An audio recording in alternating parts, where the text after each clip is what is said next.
that as Christian parents, we all know that we are called to disciple our kids. But the question is what exactly does that mean? What does it mean to disciple our kids? And specifically, what does it mean to disciple them in today's world that they're living in? For a lot of Christian parents, I think the answer to that is, well, I'm going to do the best that I can. I'm going to do what makes the most sense to me. I'm going to do maybe what my parents did or what I see my friends doing.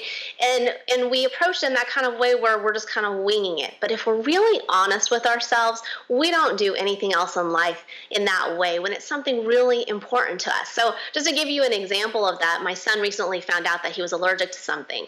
And we didn't know what exactly it was, but I did know that this could be really serious. This could be a matter of life or death at some point. And so I went into crazy mom research mode, and I wanted to research and find out everything that I could. I wanted to know the best doctors. I wanted to know the best testing methodologies. I wanted to know the best treatment plans. I wanted to know everything so that I could find out my son's needs and specifically match my parenting actions accordingly. What I didn't do was just go to my bathroom cabinet, open it up, see what I happen to have on hand and say, oh, okay, well, I hope this works. I didn't do that at all because I wanted to know what my son needed, not just what made the most sense for me.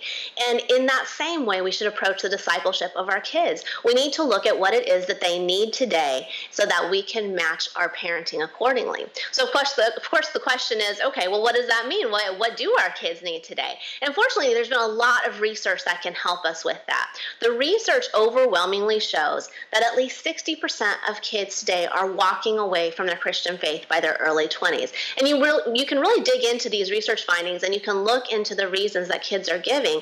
And what we find overwhelmingly is that they're encountering intellectual barriers to faith and they're turning away from their faith because of it. So for example, they're hearing that there's no evidence for God's existence. They're hearing that there's no evidence that Jesus even existed as a person in history, that there's a conflict between God and science, and that the Bible is filled with errors and contradictions. They hear all these things, but overwhelmingly they have not been prepared to encounter them. The church hasn't prepared them, and their families haven't prepared them. They hear these claims against the truth of Christianity. They don't know where to go. They don't know that there are good answers out there, and they walk away. As Christian parents, it is our responsibility to see this as a problem, just as I could see that my son had an allergy problem, and to determine what is the best way to prepare our kids to encounter that, not just what happens to be the easiest thing for me as a Christian parent or what makes the most sense to me. So that's really where apologetics comes in. Apologetics just means, how do we make a case for and defend the truth of Christianity? In other words, how do we know Christianity is true? Our kids so desperately need that understanding today, given this world that they're growing up in.